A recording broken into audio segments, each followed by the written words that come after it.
Le 23 avril 2005, Chad Hurley, Steve Chen et Jawed Karim postent Me at the Zoo, la première vidéo de l'histoire de YouTube. Le monde était alors loin d'imaginer que 10 ans plus tard, la plateforme d'hébergement vidéo se retrouverait au cœur d'un bouleversement médiatique majeur. Alors que sur cette chaîne, on aborde très régulièrement le sujet des influenceurs, et en particulier des youtubeurs, j'ai remarqué qu'il existe assez peu de vidéos ou documentaires qui abordent véritablement l'histoire de ces derniers en France. Entre les reportages télé qui s'intéressent plus à l'argent généré et aux dangers du web, et la vitesse folle à laquelle tout cela évolue, je souhaitais aujourd'hui rendre hommage et surtout offrir une base de compréhension pour tous du phénomène des créateurs de contenu sur internet. On va donc retracer ensemble l'arrivée improbable des youtubeurs dans notre vie et en profiter pour analyser la plateforme à ses débuts, ses modes, ses codes et ses normes. Je suis allé interroger des créateurs et des créatrices, comme les youtubeuses beauté et lifestyle Amy Makeup Pro et Sandrea, le youtubeur gaming Frigiel, ou encore l'auteur-réalisateur ancien membre de Golden Moustache, Valentin Vincent. Mais j'ai également voulu vous donner la parole,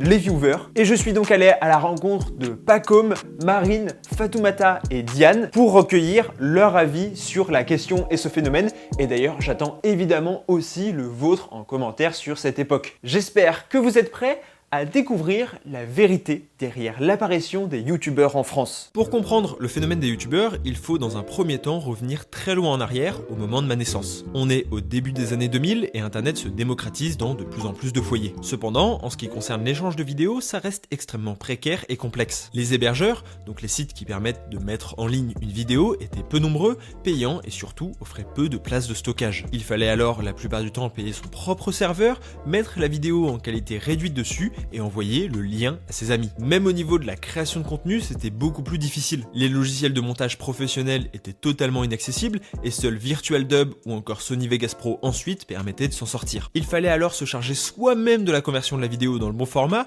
puis de la diffusion, parfois en peer-to-peer, bref, une galère. Pour autant, une pratique de niche commence à se développer. Certains sites, même en France, se font un nom, et les forums, comme jeuxvideo.com qui arrivent à ce moment-là, aident à se faire connaître. Le public reste néanmoins très limité, et la création est réservée aux initiés qui maîtrisent les aspects techniques. Pour éviter ces fameux problèmes techniques, on voit surtout des sagas MP3 gagner en popularité. Ce qu'on appellerait aujourd'hui des podcasts de fiction, souvent à caractère humoristique, rencontrent un franc succès. J'ai très vite regardé des conneries sur internet, mais bon, à l'époque, voilà, les trucs qu'on se partageait sur MSN. Et après, du coup, la création sur internet, en vrai, je l'ai un peu connu avec les sagas MP3, mais il y avait ce truc vraiment de fiction disponible sur internet et gratuitement avec Nullbuck ou Reflet d'Acide. Et du coup, j'ai commencé à découvrir des sagas MP3, puis des vidéos sur Dailymotion. D'ailleurs, des sites avaient essayé de se lancer comme plateforme de vidéos en ligne,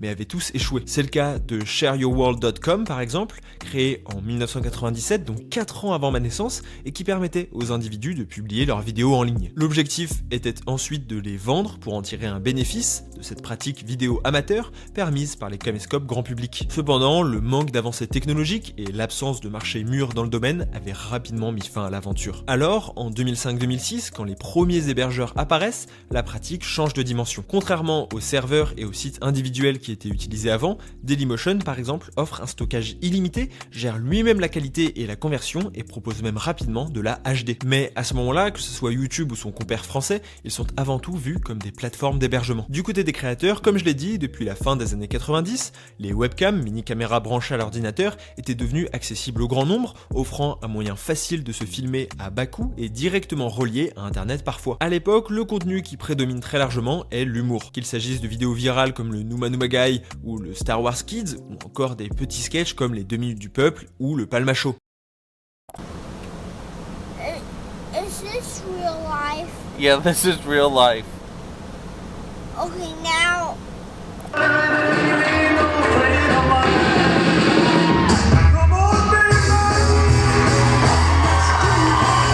Le principe de viralité commence à prendre une place centrale dans le développement de cette pratique. Ce principe prend alors rapidement des proportions énormes. Une vidéo virale, c'est pas simplement une vidéo populaire. C'est quelque chose qui va connaître une popularité par le biais d'une diffusion extrêmement rapide au sein de réseaux désorganisés. Et le plus souvent, temporaire. Par exemple, Shape of You d'Ed Sheeran a plus de 6 milliards de vues, mais la vidéo reste moins virale que Gangnam Style, car ce qui compte ce n'est pas le chiffre en lui-même, mais la manière dont il est atteint. Bref, le concept de viralité prend une place centrale sur internet et certains inconnus se retrouvent propulsés au rang de quasi-stars du jour au lendemain. Le plus souvent sans rien avoir demandé. Et c'est clairement avant 2010 que tout va s'accélérer. La concurrence entre YouTube et Dailymotion fait rage, mais le français va tout perdre quand l'État va s'opposer à son rachat par Yahoo, pendant que son compère va être englouti par Google. Comme expliqué en intro, le site est créé en 2005, mais ne trouve pas immédiatement son public. Pour l'anecdote, au démarrage, les 3 créateurs avaient même publié des publicités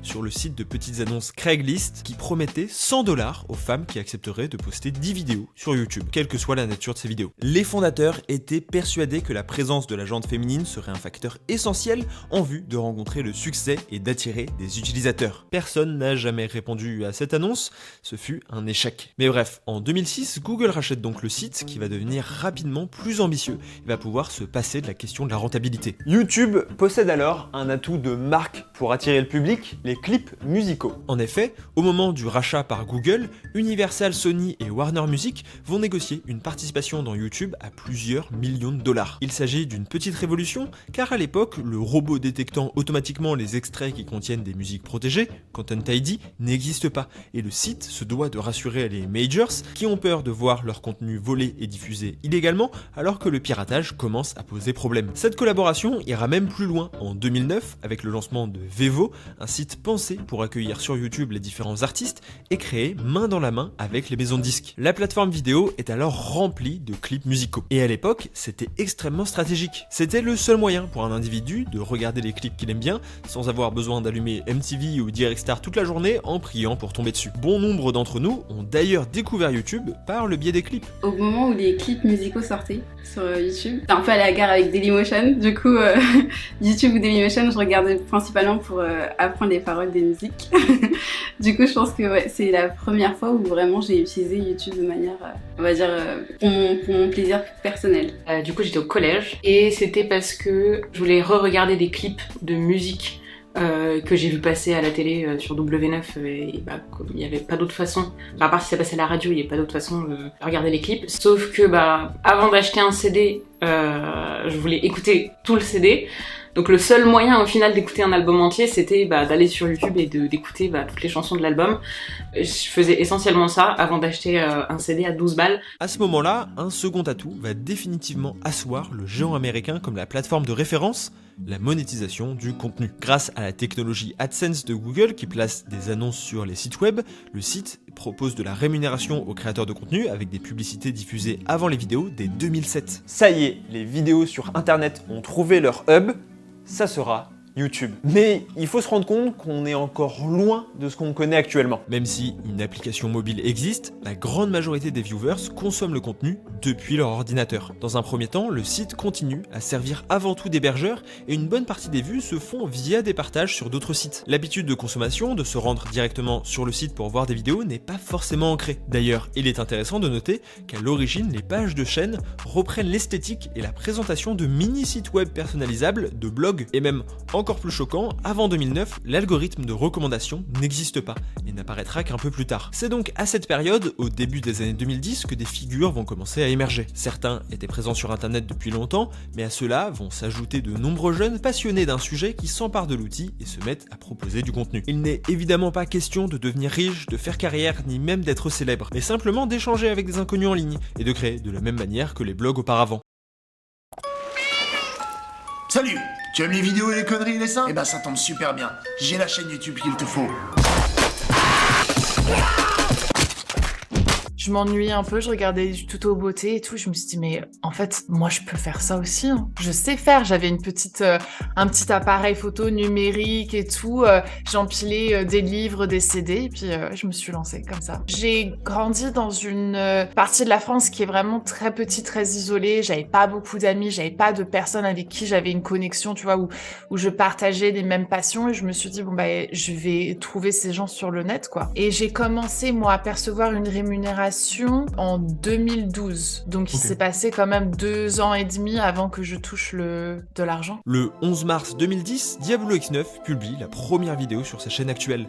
Le 26 novembre, MrV poste son podcast sur les photos de profil Facebook et 5 mois plus tard, Enjoy Phoenix publie son premier tutoriel coiffure. Les youtubeurs sont officiellement apparus, mais le chemin est encore long. Si je vous raconte tout ça, c'est pour souligner à quel point, avant d'être une révolution culturelle et médiatique, YouTube est une révolution technologique. Tout, une révolution qui n'est pas apparue de nulle part. On a tendance à faire la chronologie des événements à partir de leur apparition, et j'aurais pu commencer mon documentaire avec les premières vidéos du Velcro en 2010 ou les premiers tutos beauté. Cependant, il me paraissait essentiel d'en comprendre les racines profondes et de remonter à l'origine de la création même des vidéos sur internet, de comprendre d'où vient la pratique de la vidéo amateur en ligne, quels étaient ses défis, ses forces et comment le site YouTube a permis de passer dans une nouvelle dimension. Maintenant que ces choses faites, passons aux choses sérieuses. Nous sommes donc au tournant de l'année 2010. Le slogan de YouTube, affiché fièrement, est le suivant: Broadcast yourself. Le message est clair, la plateforme souhaite mettre l'individu, l'internaute, le créateur au centre de son contenu. Et le message sera bien reçu, comme le prouve ce qui est resté pendant longtemps le genre de vidéo le plus populaire en France, le podcast. Comme je l'ai dit plus tôt, dans l'univers des vidéos sur internet, l'humour assoit rapidement une domination incontestable. Pour des raisons techniques liées au stockage et au manque de puissance des logiciels de l'époque, la vidéo se doit d'être courte et virale. Pour cela, rien de mieux que le rire. Une génération de jeunes français va alors se lancer dans cette aventure improbable. Hugo tout seul, Norman fait des vidéos, Kemar, composant le Velcro, mais également Monsieur Dream devenu Cyprien, Natou ou encore MrV. Vous les connaissez tous, car contrairement à ce qu'on croyait à l'époque, ils ont pour la plupart su perdurer assez longtemps pour que l'on s'en souvienne. Il y a un autre truc qui me perturbe sur Facebook, c'est les gens qui changent de photo de profil plusieurs fois par semaine. Pas pour mettre une nouvelle photo, non, mais juste pour changer. Genre ils mettent celle d'avant, puis celle d'après, puis celle d'avant, comme ça, pour changer.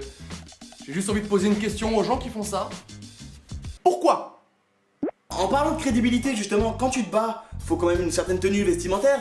Enfin, je veux dire, ça le fait pas si tu te bats en slip. Ce qui est intéressant de relever avec les podcasts, c'est qu'ils apparaissent dans une ère d'internet où les formats sont extrêmement libres et les codes et les tendances n'existent pas vraiment. Il est possible de faire à peu près ce que vous vouliez en termes de mise en scène, de rythme ou d'habillage. Pourtant, il s'agit d'un des genres les plus normés. La caméra avec supplément fisheye dans la chambre en hauteur, le vidéaste qui s'adresse directement à l'audience par l'objectif et raconte des anecdotes de la vie quotidienne de manière humoristique comme du stand-up. Le contenu ne dépasse pas les 5 minutes. Ça peut paraître complètement banal, mais pour moi, c'est un dispositif absolument passionnant à analyser. Déjà par la mise en scène et son lieu principal, la chambre. Évidemment, ce décor est à moitié un choix, car les podcasteurs étaient plutôt jeunes, et donc leur pièce pour dormir était souvent le seul endroit où ils pouvaient filmer. D'ailleurs, techniquement, c'était parfois un salon. Sauf que ça offre malgré tout un regard direct dans l'intimité de la personne. J'avais déjà mobilisé le travail passionnant d'Hervé Glevarec sur la culture de la chambre. Elle représente pour lui l'individualisation des espaces, et en particulier celle de l'adolescent. La chambre représente une forme d'émancipation de l'enfant, un endroit où il y construit son univers et y place ses références. Pour moi, l'écho que trouve la chambre sur YouTube est particulièrement à propos, car le site est lui-même vecteur d'une individualisation des pratiques médiatiques de l'adolescent. Contrairement à la télévision, qui est familiale et dont la programmation est souvent choisie par l'ensemble du foyer, ou les parents, Internet et les hébergeurs de vidéos offrent une consommation individuelle. Pour la première fois, avec YouTube, l'adolescent est maître du contenu qu'il regarde. Il en profite alors pour se construire son propre univers médiatique et aussi ses propres références. C'est vrai que à l'époque aussi, c'était un petit peu mon coin à moi aussi, effectivement. C'est-à-dire qu'il y avait le fait de regarder, on regardait la télévision en famille. Moi, à l'époque, on regardait le Grand Journal sur Canal+ le soir. Quand je rentrais de l'école, avant de faire mes devoirs, j'ai mon petit moment à moi, tiens justement il y a une nouvelle vidéo de Georges Dugrenier qui est sortie, trop bien sur les RPG, je vais la regarder, et du coup c'était mon petit moment à moi avec mon contenu à moi que je sélectionnais parce que je m'abonnais aux chaînes, etc. Et en même temps que les youtubeurs, apparaissent avec eux des références, des codes, des blagues que ce public assez jeune au début va pouvoir s'approprier, car les podcasts s'adressent directement à cette audience, parfois adolescente ou de jeunes adultes. Le faux de Norman, le pourquoi de Cyprien, ou même certaines gimmicks de MrV vont devenir cultes. Les mecs qui sont bilingues, enfin ceux qui parlent bien anglais, en général ils se la racontent pas trop.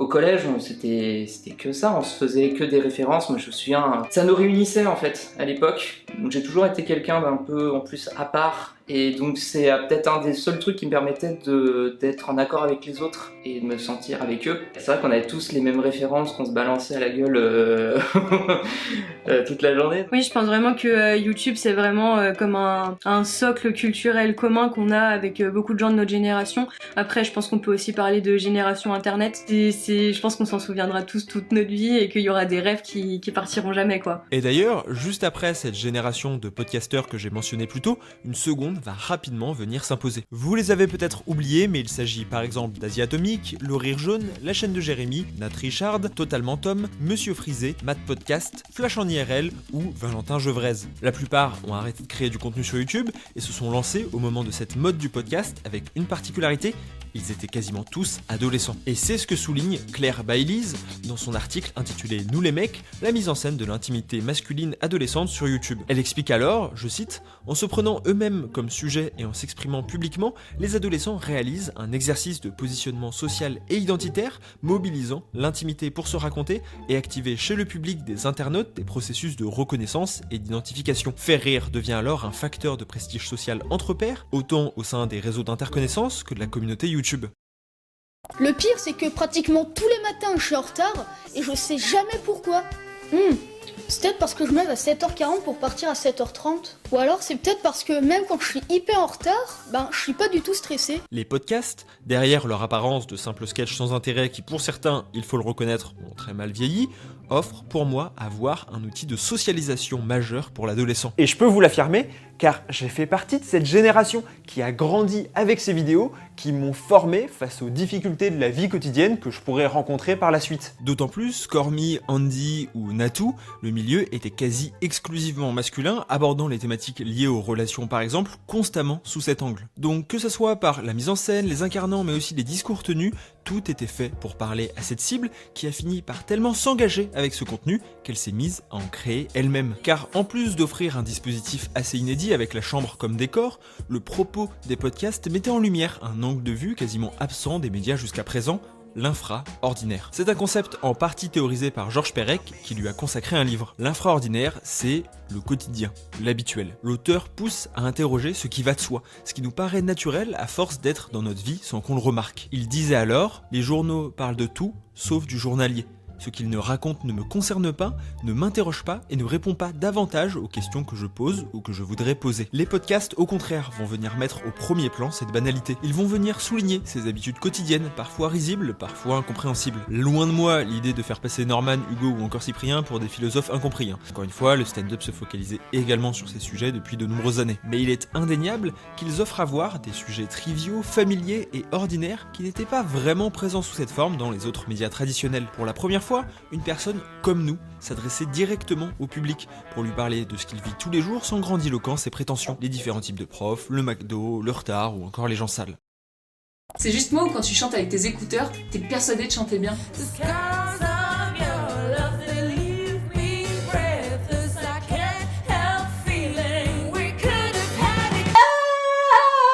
Aujourd'hui, les gens ils sont relous. Ils se plaignent tout le temps. Faut savoir apprécier les petites choses de la vie, quoi. Je sais pas, comme sentir le parfum des fleurs. Non, personne ne fait ça. Et cette logique de représentation médiatique de sujets quasiment absents des antennes traditionnelles se retrouve évidemment tout particulièrement avec le gaming. Les jeux vidéo ont toujours eu une place de choix sur internet. Faut dire qu'avant 2010, même si le web était devenu beaucoup plus accessible, les contraintes techniques pour évoluer dessus le laissaient majoritairement aux mains des geeks. Et ce n'est pas un hasard si, comme le souligne une étude réalisée en 2017 à ce propos, les communautés de vidéos de gaming ont montré un lien très fort avec la connaissance en informatique. Donc, dès le départ, des forums se sont constitués autour du gaming. Notamment un d'entre eux, nommé Something Awful, qui est à l'origine du format des Let's Play. Pour ceux à qui ça ne dit vraiment rien, les Let's Play sont des vidéos assez basiques durant lesquelles le youtubeur est en train de jouer et commande simplement sa partie. Son origine remonte donc aux alentours de 2005 sur Something Awful, où les Let's Play étaient constitués de photos retraçant le jeu. Mais avec l'arrivée de YouTube, le format va très vite se convertir à la vidéo. Vision d'aigle, oui je l'avais déclenché déjà. Alors, il faut qu'on trouve quelqu'un. Localiser la cible d'or. La cible d'or. Elle est où?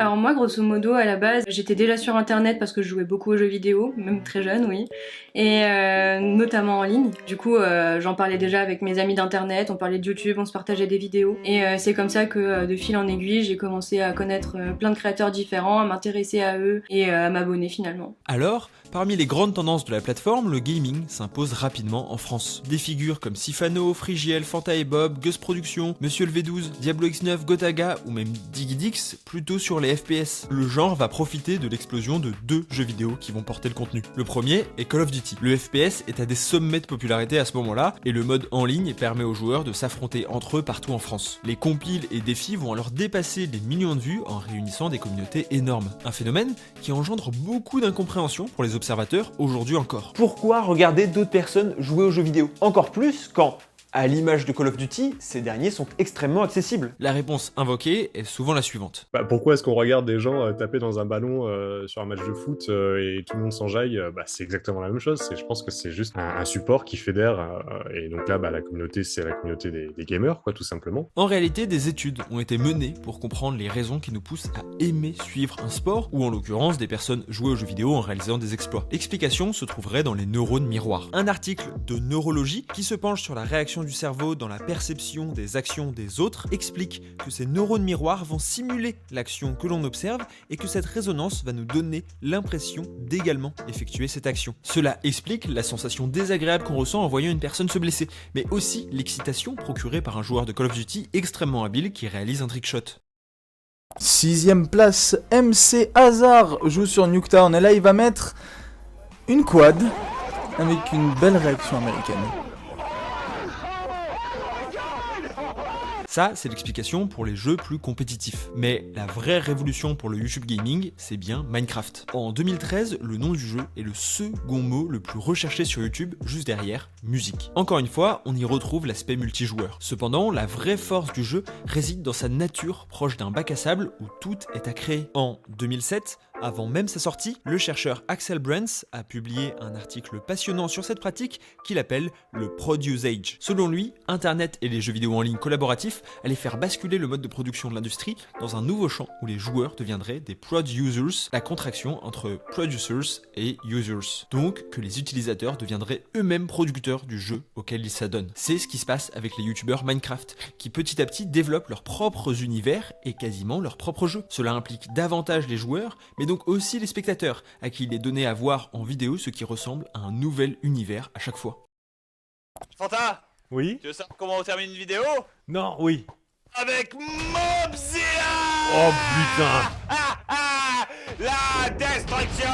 La mort! Le Minecraft de Sifano n'était pas le même que celui de Fanta, et la liberté offerte aux joueurs a permis aux youtubeurs de créer un contenu exclusif où leur rôle est crucial. Et c'est un jeu où tu peux produire toi-même ton contenu et le partager à d'autres. Rien de mieux pour ça que YouTube ou que tous les réseaux sociaux pour partager ce que tu as construit, partager aussi tes maps. Tu pouvais, en étant à plusieurs, en étant, je sais pas, 4 ou 5 youtubeurs ou juste t'inviter tes potes pour faire ce genre de contenu, tu pouvais créer justement un contenu que les gens n'allaient peut-être pas pouvoir expérimenter par eux-mêmes en jouant tout seul au jeu. On a eu des séries, ce qu'on peut appeler des séries PVP, où on s'affrontait sur Minecraft avec un enjeu derrière, des séries comme Fallen Kingdoms, on appelait ça aussi des UHC, enfin t'avais plein de contenus un peu plus, j'irais pas jusqu'à dire compétitif, mais c'est vraiment multijoueur, je pense que c'est vraiment le mot. Donc finalement, les raisons qui expliquent le succès des vidéos gaming sont assez logiques, d'autant plus quand on regarde l'évolution du marché du jeu vidéo et son explosion au même moment. Entre 2006 et 2013, le marché mondial des jeux vidéo est passé de 34 000 millions de dollars à près de 70 000 millions. Il a tout simplement doublé en l'espace de 7 ans. En France, hormis Game One, les émissions relatives aux jeux vidéo sont quasiment absentes des médias traditionnels. Le genre est encore peu pris en compte et pas considéré comme digne d'intérêt. YouTube va offrir d'un côté un moyen d'expression pour tous ces passionnés de gaming en quête de partage de leur hobby, mais également un vivier de contenu relatif à cette passion. Et si aujourd'hui le gaming, au sens où on l'entendait notamment par les let's play, a beaucoup migré sur Twitch, il ne faut pas sous-estimer le succès qu'il a rencontré au début de YouTube et le nombre de jeunes qui ont découvert la plateforme par le biais de ses vidéos et de ses créateurs. Je pense que oui, je pense que YouTube a permis de relier comme ça la communauté des gamers, puisqu'à l'époque, il n'y avait pas tout ce qu'il y a aujourd'hui. Voilà, il n'y avait pas Discord, il n'y avait pas encore Twitch. Donc ça a été le premier pas, je pense, pour relier les gamers, en dehors de tout ce qui était forum de jeux vidéo, jeuxvideo.com, enfin tous ces trucs-là qui existaient aussi, bien entendu. Et il y avait déjà des compétitions, il y avait déjà des LAN, ce genre de choses. Mais c'est vrai que si on doit vraiment remonter dans le passé comme ça, je pense que YouTube a en effet créé des communautés de gamers et relié des communautés de gamers de façon qui n'était pas possible avant. Mais s'il y a bien un type de vidéo et de créateur qui a été déconsidéré, voire méprisé, ce sont bien les youtubeuses beauté. Régulièrement présentées comme de jeunes filles superficielles, réalisant un contenu inintéressant pour un public tout aussi niais, les tutos beauté ont pourtant marqué de leur empreinte la plateforme. D'ailleurs, cette moquerie venait des médias extérieurs, mais également du centre même de la communauté, avec certains youtubeurs qui n'hésitaient pas à s'en moquer. Pour comprendre leur succès, il ne faut pas aller chercher bien loin. Déjà, car les tutoriels ont toujours marché sur internet. Qui n'a jamais appris à faire cuire correctement un plat, à réparer une chaise cassée, voire même à faire un nœud de cravate sur YouTube? Une fois que vous êtes là, vous allez passer le grand bout par-dessus le petit bout. Voilà, comme ça.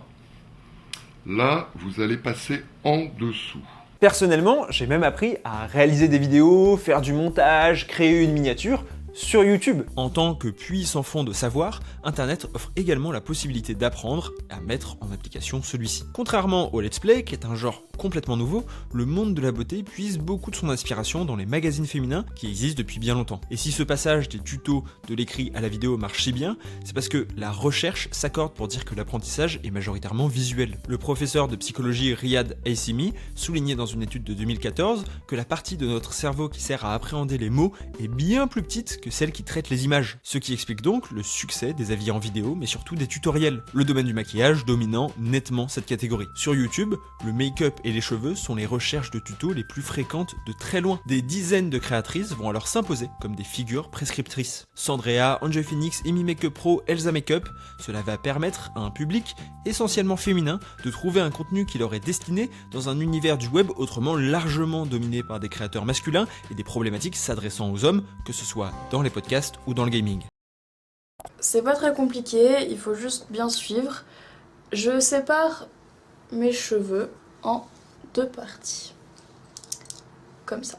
Voilà, donc essayez de faire 2 parties égales, de toute façon c'est pas... voilà. Et au-delà de la remédiation des magazines féminins, les youtubeuses beauté vont, pour moi, poser la base des normes et des codes qui vont construire le YouTube d'aujourd'hui. Dans son étude sur le sujet des YouTube Beauty Gurus, la chercheuse Florencia Rapp met en évidence 2 pôles dans lesquels les créatrices s'illustrent. Le premier est le pôle commercial. Si de nos jours les placements de produits sont devenus légion, les relations avec les marques étaient beaucoup moins nombreuses en 2012. Cyprien avait bien fait une campagne de pub pour le CIC, pendant que Norman découvrait le monde avec Crunch, mais le contenu des youtubeurs n'était pas encore brandé à ce point, sauf pour les youtubeuses beauté. En effet, les marques, principalement de cosmétiques, ont rapidement compris l'ampleur et surtout l'impact sur les pratiques des consommateurs. Non, c'est vraiment arrivé de façon complètement spontanée, naturellement. Un jour, je me suis levée, j'avais un mail dans ma boîte mail et voilà, on veut vous envoyer. Ça a commencé plus avec des envois de produits et puis très très rapidement, en fait, les créatrices de contenu, créatrices de contenu se sont rendus compte que évidemment il y avait de l'argent à se faire, donc qui ont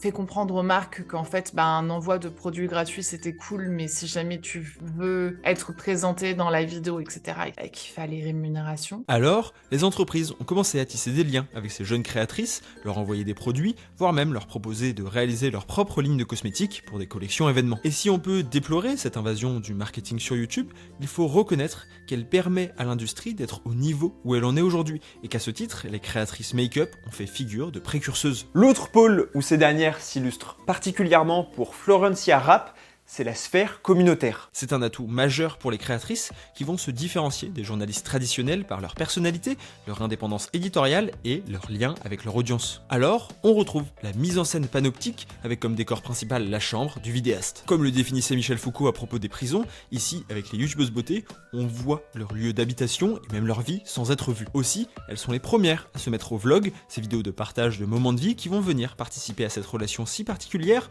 entre les créateurs et leur audience. Un magazine, on sait très bien, on savait déjà à l'époque qu'il y avait forcément des publicités derrière, que la personne, on la connaît pas en fait, on sait pas à quoi elle ressemble, on connaît pas les détails de sa vie.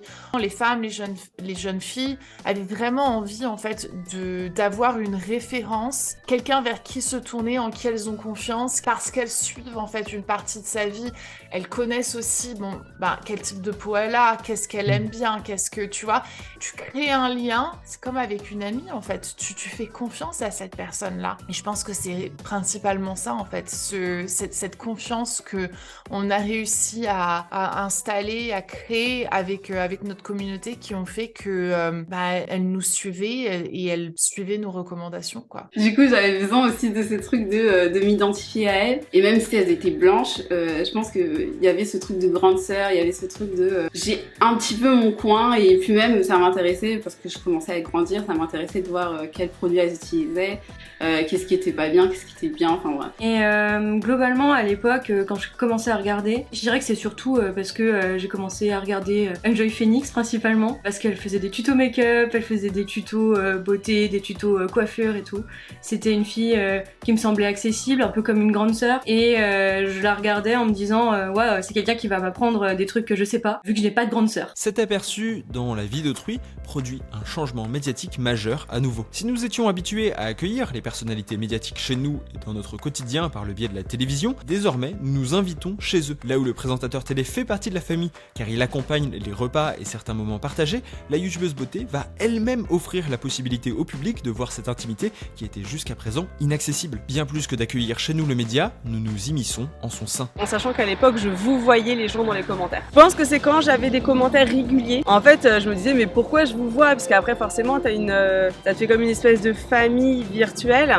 Et je pense que c'est à ce moment-là. C'est quand la connexion s'est faite et que finalement, il n'y avait plus de crainte. Parce qu'il faut savoir que de base, je suis quelqu'un quand même de très renfermé. C'est venu avec le temps, mais en fait, c'est l'affinité tout simplement. Alors, si elles ont pendant longtemps été mises sur le côté comme une forme de vidéo trop triviale pour mériter pleine considération, en faisant la rétrospective de la plateforme et des créateurs, je n'ai pas peur de dire que les influenceuses make-up ont peut-être été celles qui ont le plus durablement marqué les pratiques et permis de construire à la fois l'industrie qui existe de nos jours, mais aussi la relation transparasociale entre l'audience et les créateurs. De là à ne pas voir que tu joues un rôle, de là à ne pas voir que tu n'es vraiment pas toi-même, non.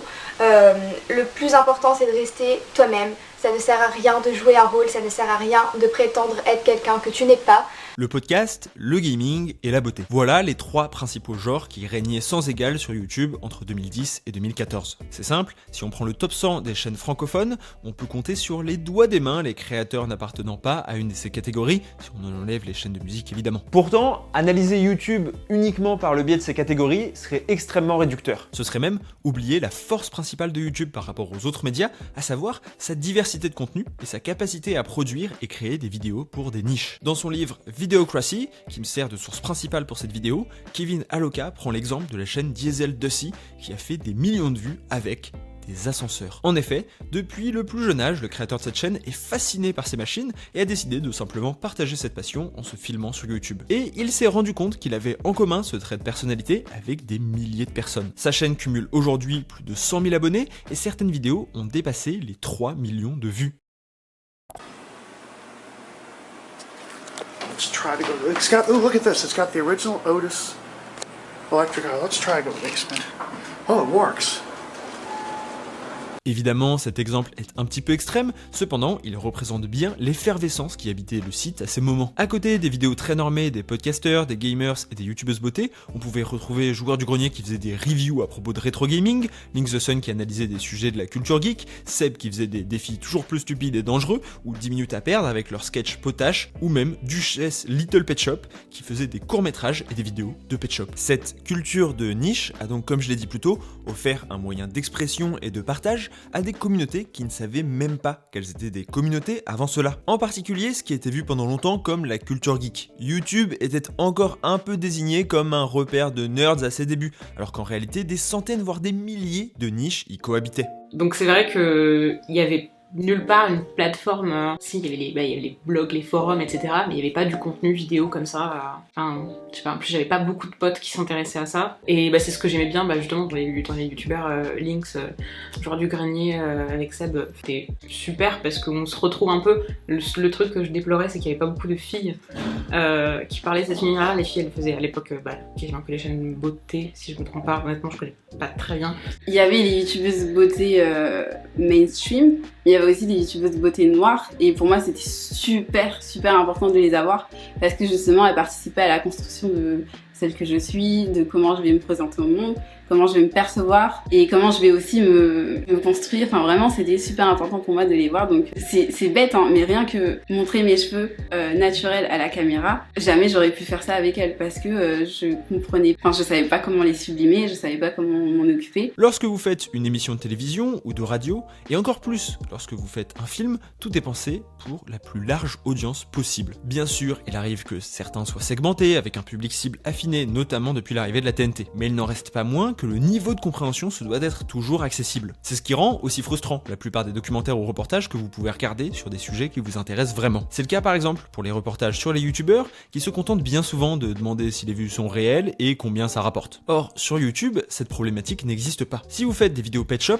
vous n'avez aucun intérêt à faire en sorte que des individus qui ne s'intéressent pas à ça regardent vos vidéos. Vous allez pouvoir concentrer votre énergie et votre contenu pour une base de fans extrêmement fidèles et engagés, bien que plus réduite en portée. C'est d'autant plus vrai à cette période, là où on ne savait pas vraiment ce qui marchait sur YouTube. L'algorithme était encore plus opaque qu'aujourd'hui et les graphistes, monteurs, voire assistants éditoriaux pour aider à trouver le bon titre accrocheur n'existaient pas. Vous pouviez cartonner avec une vidéo où vous partagiez votre collection de DVD sans montrer votre visage, comme vous pouviez atteindre le million de vues si vous aviez la chance de filmer votre chat en train de faire une cascade improbable. La centralisation du public et l'hypersegmentation permise par l'algorithme a offert un public à quasiment chaque type de vidéo. Encore plus à une époque où les exigences de qualité audiovisuelle étaient très basses. On est seulement 5 ans après l'arrivée des hébergeurs et toutes les barrières à l'entrée technique que j'ai mentionnées au début ont quasiment disparu. Le smartphone est arrivé, les logiciels de montage accessibles aussi, et n'importe qui pouvait vraiment se lancer. Dans le même temps, le caractère récent de YouTube entraînait des attentes très larges de l'audience, qui ne se rendait pas forcément sur le site avec une idée de contenu qu'ils souhaitaient voir en tête, mais qui au contraire était plus prompte à la découverte. Les moyens de production restaient malgré tout extrêmement limités. Vous pouviez voir un trépied traîné et des fautes d'orthographe dans un tuto beauté, une mise en scène hasardeuse avec une mauvaise perruque dans un podcast, ou encore le micro saturé à chaque action durant une vidéo de gaming. Les ficelles étaient visibles, sans pour autant que cela découle d'une quelconque volonté. Mais l'absence de connaissances techniques et de revenus permettant de déléguer offrait ce côté homemade. Les créateurs devaient alors redoubler d'ingéniosité pour produire le contenu. Antoine Daniel expliquait comment ses premières vidéos étaient filmées à la webcam avec une vieille lampe pour seul éclairage. Il insistait par contre sur l'importance du son et d'un bon micro. Si en 2011, il était déjà rare de savoir correctement prendre du son, si vous n'aviez pas reçu de formation pour cela, imaginez qu'en plus, il faille écrire une vidéo, faire le cadrage, l'éclairer, la monter, faire la miniature. T'as l'impression que, en fait, on peut faire ce qu'on veut. Avec une caméra, un petit micro, et puis voilà, on peut se lancer et faire de la création de contenu, et faire des petites fictions, des trucs un peu écrits, tout ça. Enfin, ça a ouvert quand même des possibilités assez folles, quoi, à l'époque. Tu voyais la créativité, vraiment, pour avec pas beaucoup de moyens faire des choses qui ressemblent à quelque chose, qui font rire. Et au final, je pense que cette authenticité qu'on voit dans le jeu des acteurs, le fait d'être chez toi, de filmer avec c'est ton parapluie, c'est ton truc, c'est encore plus drôle. Et je pense que tu te marres beaucoup plus que quand t'as une équipe technique avec les projos, quelqu'un qui vient te retoucher le maquillage. Enfin, je trouve que toute cette authenticité et ce côté attachant, on l'a beaucoup plus avec une vidéo homemade. Une chaîne démontrait bien le succès de l'esthétique homemade au sens large, c'est le Zap de Spion. Si son concept et son créateur ont un peu disparu de la circulation à cause du durcissement des règles en matière de droit d'auteur, il a marqué de son empreinte la plateforme en mettant en avant le contenu amateur le plus en vogue du moment. Historiquement, on a toujours pensé que la popularité d'un contenu dépendait de sa qualité de production ou de la manière dont on pouvait l'apprécier. Ici, ce n'était pas vraiment ça, la clé du succès. À ce titre, je vous conseille le livre passionnant et assez court de Patrice Flichy, sorti en 2010, qui s'appelait Le Sacre de l'amateur. Il revient sur cette notion notion de pro-am, donc entre professionnels et amateurs, et de la montée en puissance de ces kidam, notamment grâce à Internet. Au sujet des personnes qui publient des vidéos sur YouTube, selon lui, cela démontre que les frontières entre production et réception s'effacent, tout comme la frontière entre le spectacle et la vie. Cet amateurisme s'inscrit alors dans un mouvement individualiste contemporain. Et donc, de cette esthétique homemade, il y a un vrai mouvement de fond sur l'amateurisme en France et notamment dans la production de contenu. Pour les youtubeurs plus traditionnels, c'était d'autant plus voyant. Pour reprendre l'exemple de What the Cut, les personnages étaient interprétés par une peluche délavée et un ventilateur. Et c'est ce qui faisait son charme, car à chaque plan, chaque jingle, chaque blague, chaque mise en scène, on pouvait apercevoir le travail effectué par le créateur qui devait se charger de toutes les fonctions en même temps. Salut bande de meurtriers récidivistes. Dites-moi bande de gens, est-ce que vous avez déjà pratiqué le yoga dans une ferme avec un coq rasta? En anglais, cela porte un nom, c'est multi-hyphenate, à savoir une personne qui cumule plusieurs emplois en même temps. Pour Kevin Alloca, cette esthétique va venir éliminer les artifices qui empêchent l'audience de se connecter à ce que font les créateurs. Cette esthétique homemade, cette reproductibilité et cette sensation de proximité associée à un fond tourné vers des niches, soit plus jeunes, soit plus geeks ou autres, c'est vraiment ce qui fait l'essence de ce YouTube des premières années. Et selon moi, ça se vérifie particulièrement dans les contenus produits qui vont tenter de le répliquer. Vous n'avez sûrement jamais entendu parler de Lonely Girl 15. En juin 2006, Brie, une jeune américaine de 16 ans, commence à poster des vlogs sur sa chaîne YouTube. Elle partage son quotidien et ses passions, comme c'est régulièrement le cas à l'époque. Très rapidement, elle cartonne et devient une des chaînes les plus suivies. Sauf que tout était fake. Brie était une actrice et Lonely Girl 15 était en réalité une série créée par deux amis réalisateurs. Même après la révélation, elle a continué pendant un temps à bénéficier d'une notoriété importante. I guess a video blog is about me. My name is Brie. I'm 16. I don't really want to tell you where I live because you could stalk me. C'est fou, car on parle de 2006, donc dès les débuts de YouTube, on voit bien que cet aspect homemade constitue un facteur de succès, mais aussi qu'il peut facilement être répliqué, voire falsifié. En France, on a quasiment eu un équivalent avec la chaîne Like Me, avec Tom Hudson qui reprenait quant à lui le concept des podcasts. On est alors en 2016, donc après la période qui nous intéresse, et l'implication de Disney XD est beaucoup plus explicite. Mais on y retrouve exactement cette volonté de coller au code de YouTube, jusqu'au fait de filmer dans une chambre, voire à la caméra main, comme si c'était à l'arrache pour fêter les différents paliers d'abonnés. Pourtant, en général, les médias traditionnels et YouTube, ça a toujours été une relation un peu compliquée. Déjà, car la plateforme est en partie à l'origine d'une perte d'audience énorme pour la télévision. En effet, la durée d'écoute quotidienne de la télévision par les 15-34 ans est passée de 160 minutes en moyenne en 2010 à près de 2 fois moins 10 ans plus tard. Toute une génération se détourne alors petit à petit de ce média, vu comme vieillissant et dont les contenus ne parviennent plus à intéresser cette audience cible. Je consommais pas beaucoup de la télé de base, et je suppose que la télé, ce qui m'énervait, c'est qu'il y avait aucun programme qui me plaisait. Mes copines, elles parlaient de trucs de télé-réalité, de Koh-Lanta, de trucs, et moi je me retrouvais pas dans ces émissions-là. Moi j'aimais vraiment la fiction. Je pense que déjà à ce moment-là, la télé s'adressait plus à la jeunesse, en tout cas c'était plus ce qui nous intéressait, et alors que sur internet, pour être un peu cliché, mais en gros il y avait des trucs de geek. Même si j'ai découvert un peu plus tard, pas dès le début, mais par exemple le Visiteur du futur, il y a un truc de c'est ce que j'ai envie de voir à la télé, sauf qu'ils le font pas, donc je préfère le regarder avec filmé avec des téléphones, avec des appareils photo ou des vieux caméscopes, que bien fait, mais qui ne me parle pas. Il y avait un peu ce truc de homemade, genre fait maison, la chambre du youtubeur et tout, donc moi c'était pas un truc qui allait durer, c'était plutôt une distraction de parce que je m'ennuyais, du coup je regardais des vidéos. Et petit à petit, les programmes télé ne m'ont plus intéressée. Et je pense que YouTube, comme prenait de plus en plus d'ampleur, c'est devenu mon rituel qui a remplacé la télé. Moi je dirais que ce qui me plaisait le plus sur YouTube, c'était non seulement que ce soit des personnes qui étaient plus proches de mon âge, versus à la télé ou à la radio, on est habitué à avoir des gens qui sont beaucoup plus âgés, et aussi qui parlaient de sujets qui, moi, me touchaient, à la fois de la beauté, comme je le disais, des jeux vidéo, des sujets qu'on n'entendait vraiment pas à la télé ou à la radio notamment. Le média n'est pas assez agile pour s'adapter à ces nouvelles tendances. À la place, le petit écran préfère rejeter cette nouveauté et les créateurs qui l'accompagnent. Hormis le recrutement quasi visionnaire de Cyprien pour présenter le 12 Info, une quotidienne humoristique sur Énergie 12 en compagnie de Maxime Muscat, la télévision s'est toujours tenue à l'écart de la création web. C'est simple, en 2010 et 2011, le phénomène n'existe tout simplement pas aux yeux du petit écran. C'est encore considéré comme un truc de geek sans grande importance. J'ai malgré tout retrouvé un reportage du Trésor de France 2 consacré à Norman. Le terme youtubeur n'existe pas encore, il est désigné comme web humoriste. On voit que l'époque n'est pas la même, puisque le reportage montre exactement l'adresse où il habitait, ce qui serait presque considéré comme du doxing de nos jours. Même si la séquence n'est pas particulièrement méprisante, on sent bien, à travers celle-ci et les différents articles à ce sujet, que YouTube est vraiment considéré comme une petite mode éphémère. Un truc de jeune, comme a pu l'être Abo ou Second Life à l'époque. Aucun média ne semble vraiment prendre la mesure du changement qui s'opère. Et pour cause, personne n'en a vraiment conscience. On n'était pas réellement apprécié au début.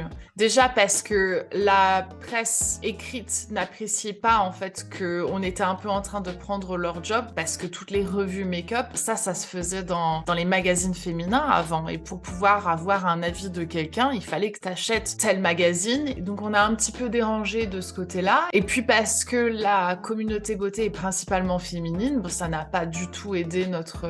Enfin, faut le dire...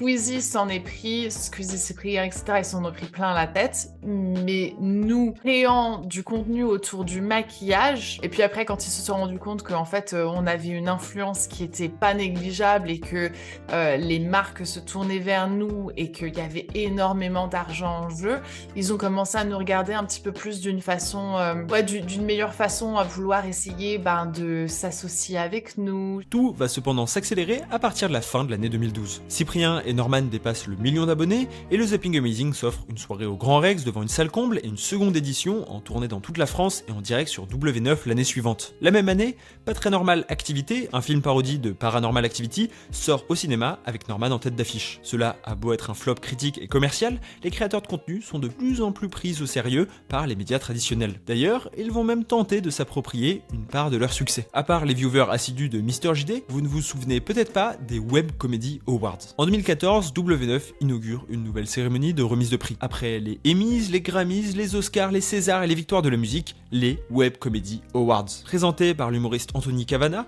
l'émission a comme ambition de récompenser les meilleurs vidéastes et vidéos de l'année. Au palmarès, on retrouve Cyprien, Greg Guillotin, Julien Josselin ou encore le Rire Jaune.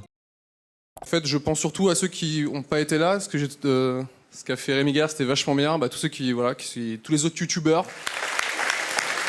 Voilà. Moi j'aime beaucoup, aussi Antoine Daniel, Mathieu Sommet, Joueur du Grenier, Link the Sun.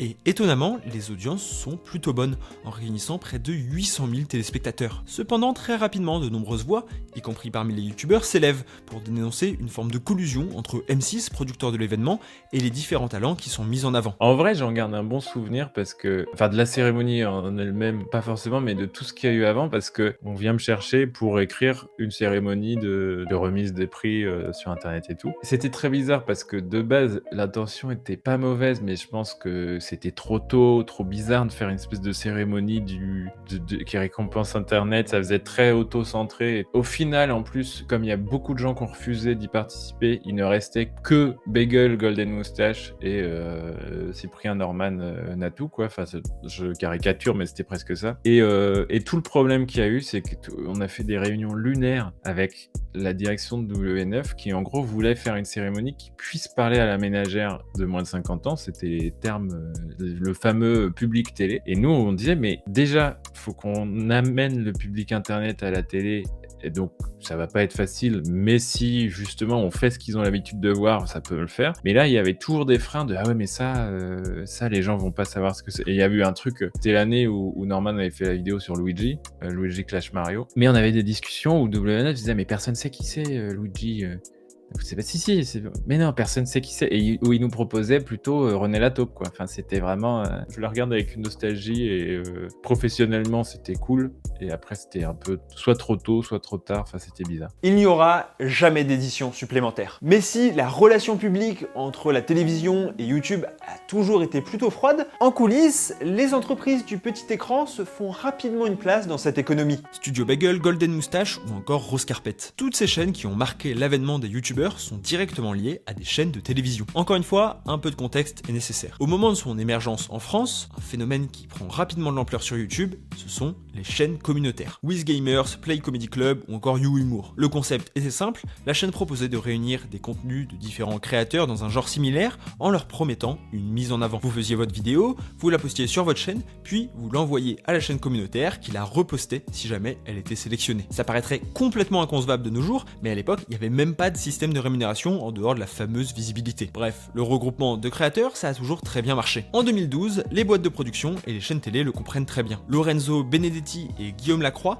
producteurs télé, créent alors Studio Bagel en novembre en réunissant 11 youtubeurs très populaires à ce moment-là. Le même mois, coïncidence peut-être, c'est le collectif Golden Moustache qui réunit lui aussi des créateurs de contenu du web, mais aussi des humoristes avec derrière le groupe M6 qui produit le tout. Rapidement, les deux chaînes se mettent à créer des sketchs avec de plus en plus de budget, toujours dans l'esprit d'internet. Donc moi je fais partie de cette deuxième fournée où en gros on se retrouvait toutes les semaines en réunion d'auteurs avec un directeur d'écriture. Et à la fois on était complètement libre, c'est qu'on n'a jamais eu à faire valider des choses par M6. C'était un peu bizarre parce qu'en vrai, ils savaient pas trop ce qu'on faisait. On a toujours été un peu regardé de travers de genre, bon, qu'est-ce que c'est que ces guignols Franchement, en vrai, c'était cool parce que on était dans des locaux payés par M6 et mine de rien, ils finançaient quand même des vidéos. Il faut savoir que ça coûte très cher. Et comme c'était justement de façon pro, tout le monde devait être payé. Et donc un sketch, il y a les auteurs à payer, les comédiens qui viennent, mais il y a le chef-op, les électriciens, l'ingé son, le monteur derrière, les talonneurs. Enfin, on n'est plus du tout dans une économie de face cam internet. Quand on écrivait des Jules Fou avec Julien, on était deux et il avait son 5D et puis voilà quoi, c'est tout. Et puis évidemment, personne n'était payé. D'ailleurs, une collaboration aura même lieu dès 2013 entre les deux entités autour du projet Mission 404, Internet doit rester vivant. Un court-métrage de 15 minutes, très ambitieux pour l'époque, qui réunissait les plus grandes stars du moment. Le tout sponsorisé par Orangina. Les productions et les marques sont arrivées sur la plateforme. Et Golden Moustache et Studio Bagel en sont probablement l'exemple le plus criant. Elles sont très bien accueillies, ce qui n'est pas le cas de The Very Watch et Let's Cook. Pour le coup, il est possible que ça vous dise rien, mais en 2013, des parodies de télé commencent à apparaître. Plouf, une parodie de Splash, émission TF1 qui avait bidé à ce moment-là, avec notamment Squeezie, Cortex, Asiatomique ou même Seb, sur la chaîne The Very Watch. Alors les gars, un petit mot avant de vous plouffer ? Mange des nems, mange des nems. Bonhomme. Tout le monde va voter pour le gras. Je vais vous faire le plus beau. Gras.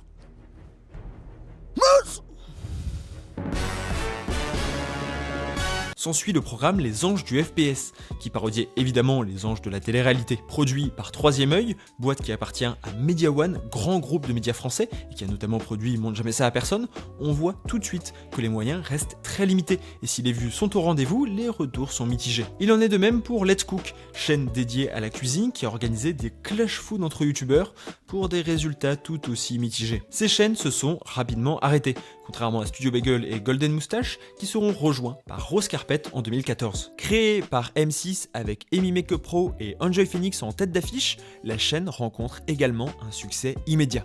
Et après, j'ai eu la chance de me faire contacter par M6 pour la chaîne Minute Facile, parce que c'est vraiment ça l'essence des partenariats, c'est grâce à Rose Carpet et donc au network de M6. Et donc j'ai fait un premier cast et tout, ça s'est super bien passé. Et puis au final, ils m'ont dit ça serait bien finalement qu'on crée une chaîne où il y aurait donc toi et Marie de la chaîne d'Enjoy Phoenix. Et du coup j'ai dit ouais carrément et tout. Et en fait au fur et à mesure que Rose Carpet se créait, qu'on faisait des vidéos, finalement là j'étais payée pour un travail, et bien ils ont commencé à avoir donc des partenariats. Rose Carpet va ensuite évoluer pour devenir un regroupement de plusieurs créatrices de contenu les plus en vogue de la plateforme. Tu te sens hyper important de te dire M6 m'a contacté parce qu'ils veulent travailler avec moi, et non seulement ils veulent travailler avec moi et être mon network, mais en plus de ça ils veulent que je fasse partie d'une chaîne avec multitalent quoi. Ils sont prêts à me rémunérer pour faire des vidéos, ils sont prêts à faire en sorte que je puisse être présente sur les plateaux, etc. C'était énorme en fait de se sentir enfin légitime, tu sais, de te dire je crée ce contenu depuis autant d'années, ça fait kiffer, on fait partie en fait et on se rendait pas encore compte de l'ampleur qu'on allait avoir, mais on faisait partie de la pop culture et d'un changement carrément de culture. Et en 2014, c'est également l'année où Canal+ rachète Studio Bagel, ce qui permettra au passage d'offrir aux youtubeurs une vraie porte d'entrée vers la télévision, donnant naissance au format culte des tutos de Camille ou encore au dézapping du Before qui tourne en dérision les émissions télé avec les personnalités du collectif. À ce moment-là, les créateurs et créatrices vont véritablement commencer à gagner leur vie. Les revenus de YouTube commencent à devenir suffisants pour ceux qui qui arrivent à cumuler plusieurs millions de vues par mois et la présence de marques également. Les networks, qui sont les structures qui étaient nécessaires pour avoir accès à la monétisation des vidéos comme Machinima ou Wisdeo, se transforment peu à peu en agences de talent. Pour autant, le système économique de YouTube est assez balbutiement. Natou annonçait dans un article du Monde gagner environ 400 € par mois en 2012. Le métier commence peu à peu à se formaliser et prendre forme. Certains quittent alors leur travail alimentaire et plus d'une vingtaine de créateurs de contenu vivent désormais de leur passion. Les premières questions à ce sujet commencent tout juste à pointer le bout de leur nez. Mais pour l'instant, les youtubeurs sont encore relativement tranquilles à ce propos. Il est toujours difficile de délimiter les périodes claires dans l'évolution d'un média. À quel moment faut-il dater le début de la profusion des films de super-héros? Spider-Man en 2002, Iron Man en 2008, Avengers en 2012, il en est de même pour YouTube. Mais pour moi, la fin de l'année 2013 représente forcément un tournant majeur. Comme dit plus tôt, avec les millions d'abonnés, le Zapping Amazing, puis avec le Studio Bagel, Golden Moustache et Rose Carpet, qui vont amener sur la plateforme un contenu beaucoup plus produit en réunissant plusieurs créateurs et créatrices. Bon, par contre, faut la tuer, moi je suis pas très chaud pour ça. Maxime? Ah non, moi je sais pas faire ça, moi. Jérôme? Je peux réfléchir, genre 2-3 ans. Gaël, toi t'es le plus vieux, tu veux pas? Je m'attendais pas à toi. Mais ça va pas, on va pas le tuer, le pauvre. Et moi je tue personne, hein.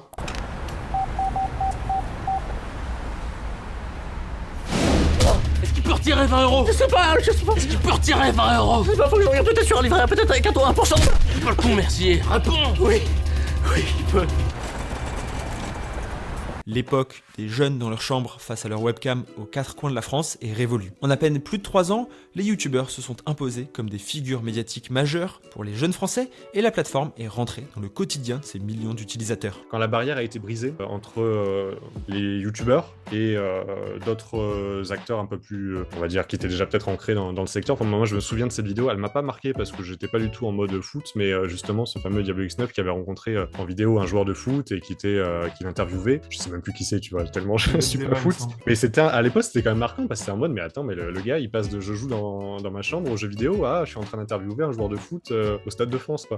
Tu vois, et c'est pas grand chose parce que depuis, il y a des trucs beaucoup plus fous qui ont été faits, hein, mais à ce moment-là, c'est vrai que tu peux commencer à te dire, mais en fait, il y a quelque chose là, il se passe peut-être quelque chose. YouTube représente pour moi l'avènement d'une forme de communication hybride. Dans son ouvrage Toujours, Kevin Aloka parle de la différence entre les médias et les social media, donc réseaux sociaux. Pour lui, le cœur des médias est le contenu, alors que le cœur des réseaux sociaux réside dans la conversation. Je trouve la comparaison tout à fait à propos. On a vu sur cette chaîne que pendant des décennies, voire des siècles, la plupart des formes médiatiques auxquelles les individus étaient exposés étaient sous forme verticale. Un message venait d'en haut sur le public, sans possibilité de retour. Les réseaux sociaux sont à l'inverse dans une forme horizontale. L'auteur explique alors que pour comprendre le succès d'un contenu sur internet, il ne faut pas s'intéresser uniquement au contenu en lui-même, mais bien à la conversation qui l'accompagne. YouTube se trouve pour moi à la frontière entre un média et un réseau social. Il est autant à propos de contenu que de conversation, surtout à ses débuts. Ainsi, pour comprendre le succès des youtubeurs, il faut aussi bien être en capacité de disséquer le dispositif des vidéos, leurs discours, leurs thèmes,